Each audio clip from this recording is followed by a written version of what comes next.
आपके गुर्दे तबाह कर देंगी ये 7 बुरी आदतें, आज ही छोड़ दें। गुर्दे बहुत ही छोटे छोटे नाजुक से ऑर्गन्स होते हैं, ये पेयर में होते हैं, जोड़े में होते हैं, हमारी लगभग पीठ के साथ लगे हुए होते हैं और ये सारे ब्लड में से जो गंदगी है उसको छान कर हमारे आगे ब्लैडर में भेजते हैं। ब्लैडर जो है वो जो है आगे उससे पेशाब जो है निकल जाता है। अब इसमें अगर ये बहुत ही नाजुक होते हैं और अगर ये हमारे ख़राब हो जाते हैं तो दोबारा इनको ठीक करना लगभग नामुमकिन होता है। इससे पहले कि आपके गुर्दे ख़राब हो जाएं, आप ये 7 बुरी आदतों को तुरंत छोड़ दीजिए। सबसे पहली आदत है पानी कम पीना। अब यूजुअली क्या होता है, कोई कहता है जी 2 लीटर पानी पियो, कोई कहता है कि 3 लीटर पानी पीना चाहिए। हमें कैसे पता लगे कि हम पानी जो है वो प्रॉपर मात्रा में पी रहे हैं या नहीं पी रहे? इसका कोई भी रूल नहीं है, किसी साइंटिफिक बुक में ये नहीं लिखा कि इतना पानी पीना चाहिए। आप केवल इस चीज़ का ध्यान रखिए कि कभी भी जब आप पानी पीते हो तो उसमें इतनी ज़्यादा प्यास ना लगी हो, आप पानी के बिना रह नहीं सकते। अगर आप इतनी ज़्यादा प्यास लगी है इसका मतलब आप ऑलरेडी डिहाइड्रेटेड हो, मतलब आपके शरीर में पानी की कमी हो रही है। पानी की कमी होगी तो गुर्दों को जो है ब्लड की सप्लाई भी स्लो होगी और इनमें जो यूरिन है वो जो टॉक्सिन्स हैं वो कंसंट्रेटेड होंगे और इनको ज़्यादा मेहनत करनी पड़ेगी। आपको पानी पीते समय ये ध्यान रखना है 2 चीज़ें। पहली तो ये कि पानी जब भी आप पियो तो पहले थोड़ी हल्की प्यास लगने पे ही पानी पी लो, और दूसरा जितनी प्यास है उससे थोड़ा सा एक्स्ट्रा पानी पी लोगे तो आप में कभी भी पानी की कमी नहीं होगी। बहुत सारे, और दूसरी बात है कि अगर हम पानी नहीं पीते हैं ज़्यादा तो हमें स्टोन्स, किडनीज में स्टोन होने के चांसेस होते हैं, जिस वजह से भी गुर्दे खराब हो सकते हैं। दूसरी बुरी आदत, पेशाब को रोकना। अब निरंतर जो है वो हमारे गुर्दों में से पेशाब बनता रहता है, लेकिन अगर हम पेशाब को रोक लेते हैं तो ये जो है आगे प्रेशर जो है ब्लैडर में भर जाता है और गुर्दों में भी बैक प्रेशर बनना शुरू हो जाता है। बैक प्रेशर बार बार बनेगा, 1 दिन 2 दिन 4 दिन 10 दिन में ये नुकसान नहीं पता लगता, लेकिन अगर आप इसको आदत बना लेते हो, किसी भी कारण से पेशाब को बार बार रोकते हो तो आपके गुर्दे इस वजह से भी खराब हो सकते हैं। उसके बाद आई बात सॉल्ट इंटेक की। तो दोस्तों सॉल्ट जो है हमें 1500 मिलीग्राम से ज़्यादा नहीं लेना चाहिए सारे दिन के अंदर। ये इससे ज़्यादा एडिड सॉल्ट आपके खाने में नहीं जाना चाहिए। एक्स्ट्रा सॉल्ट खाने से कैसे बचें? पहली बात तो यह है कि इससे ज़्यादा सॉल्ट सारे दिन में कंज्यूम ना करें।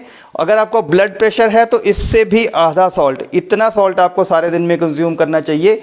और अगर आप प्रोसेस्ड फूड खाते हो, पैक्ड फूड खाते हो, पैक्ड फूड में बहुत सारा सोडियम होता है, आपको पता भी नहीं चलता। तो इसलिए एक तो पैक्ड फूड अवॉइड करिए और हमेशा इंश्योर करिए जितना मैंने आपको सॉल्ट बताया उससे ज़्यादा नहीं लीजिए। अदरवाइज़ आपके गुर्दों को ओवर टाइम वर्क करना पड़ता है, ज़्यादा काम करना पड़ता है और आपके गुर्दे खराब होने की संभावना बनी रहेगी। उससे आगे आ गया दोस्तों ये पेन किलर्स का सेवन। नॉर्मली जो पेन किलर हम रूटीन में खाते रहते हैं उस वजह से बहुत सारे लोग हैं जिनके गुर्दे फेल हुए हैं। तो कारण क्या है कि पेन किलर जो हैं वो गुर्दों के लिए बहुत ही टॉक्सिक होते हैं, जहरीले होते हैं।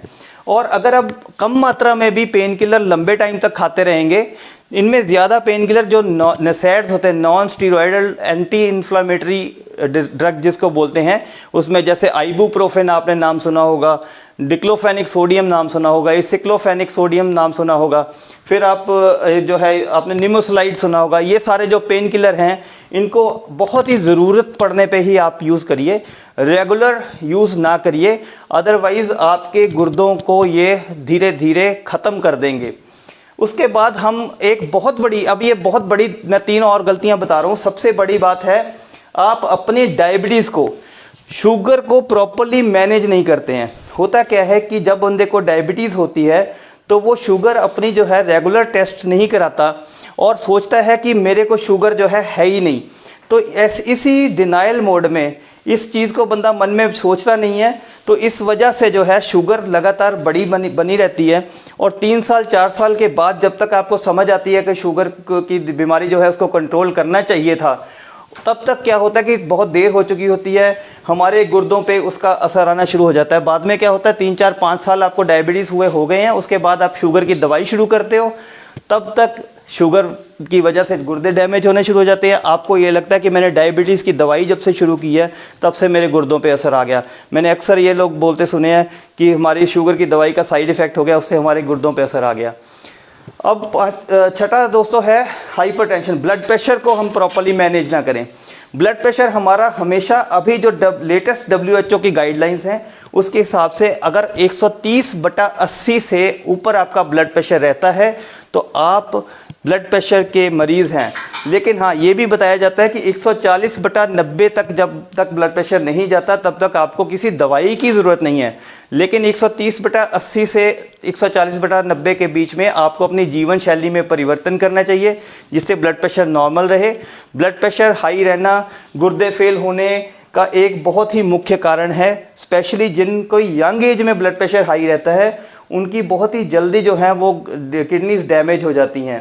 तो दोस्तों, ये ब्लड प्रेशर का कारण ढूंढना चाहिए और अपने जीवन शैली में परिवर्तन करना चाहिए। अगर जीवन शैली में परिवर्तन भी करते हैं, सॉल्ट रिस्ट्रिक्टेड डाइट भी लेते हैं, एक्सरसाइज भी रेगुलर करते हैं, फिर भी ब्लड प्रेशर कंट्रोल में नहीं रहता, 140/90 से ऊपर हमेशा बना रहता है, तो ब्लड प्रेशर की दवाई खाइए, आपके गुर्दे बचे रहेंगे।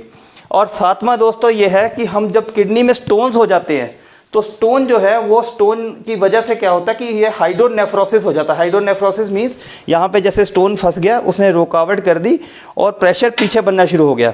ये प्रेशर जो है लगातार बना रहता है। कई बार हम क्या करते हैं कि बड़े स्टोन्स के लिए भी हम अल्टरनेटिव ट्रीटमेंट लेते हैं, लेकिन ये शोध में पाया गया है और नॉर्मली हम व्यवहारिक तौर पे भी देखते हैं 10 मिलीमीटर से ऊपर का जो स्टोन है, नॉर्मली किसी दवाई या किसी और प्रोसीजर जब तक उसकी सर्जरी नहीं कराई जाती वो निकलता नहीं है। तो 10 mm से अगर आपका स्टोन बड़े हैं तो आपको डेफिनेटली कोई ना कोई प्रोसीजर करवाना चाहिए। 10 mm से छोटे स्टोन हैं तो वो दवाई से आमतौर पर निकल जाते हैं। तो इस चीज़ का ध्यान रखिए। अगर आप स्टोन को सालों साल पड़ा रहने देंगे, और सबसे बड़ी जो अनफॉर्चुनेट बात है, बुरी किस्मत वाली बात है कि जो बड़े स्टोन हैं वो पेन नहीं करते। छोटे स्टोनों का दर्द होता है तो छोटे स्टोन्स बंदा फटाफट भागता है डॉक्टर के पास ट्रीटमेंट लेने के लिए। बड़े स्टोन पड़े रहते हैं किडनीज़ में और जब ही पता लगता है जब हमारी किडनीज़ पूरी तरह डैमेज हो गई हो। तो दोस्तों, अगर आपने मेरे को कंसल्ट करना हो तो मेरी पेड कंसल्टेशन व्हाट्सएप पे